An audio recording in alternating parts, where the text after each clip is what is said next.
አይከምርም እንዴ? ቲክቶክ ምናምን ለመስራት ሳስብ ልብስ ከየት ነው የምታመጡት? ከየት ነው የሚመጣው ልብስ? ወይ ኤዲት የሚደረግ ከሆነ ቲሸርት ኤዲት ተደርጎ ጥቁር ነጭ የሚሆን ነገር እኔ ከየት ላምጣ? እስክሮል ሳደርግ ይሄ ነው እስክሮል። ወይኔ ውዲውስ እሺ ችግር የለም ክረምት ነው ምናምን በሚል ውስጥ እኔ በጋ በምንድነው የምሰራው ነው? ኧረ እባካችሁ በጣም ከባድ ነው። ለካ ናው የሚባለው ልጅ በአንድ ሱሪ የሚሰራው ወዶ አይደል? የምር ወዶ አይደል? እንደውም ትሬንድ ማድረግ ነው በአንድ ልብስ። ይሄ እንደውም ካሁን በኋላ መገለጫዬ ነው። ከዚህ ውጪ አልሰራ። ቲክቶክ ከመጀመሪያ በፊት ልብስ ያለኝ ነበር። ቲክቶክ ስጀምር ነው ያጣሁት ልብስ። ከዛ በፊትማ አለ።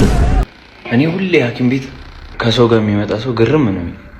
በተለይ ከቦይፍሬንዶቹ ጋር ምናምን የምመጡ ቦይፍሬንድ ምናምን ያላችሁ ሰዎች ይመጡላል።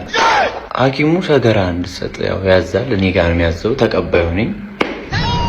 በትንሽ የቆንጠር አድርገሽ ሰገራ ይዘሽ ነኝ። ዞር ትልና ቦይፍሬንዷን ነው የምታየው። አባቴ እኔ ሰገራ የለኝ።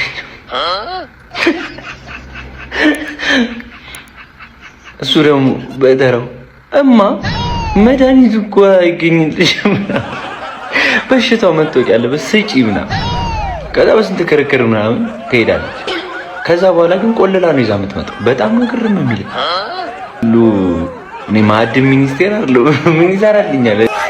ነዳጅ ተወዷል፣ ቆጥቡ፣ ትንሽ ነው፣ ለሳምፕል ነው የሚያስፈልገው። ሁሌ ነው የምናገረው። መቆለል ምንድን ነው?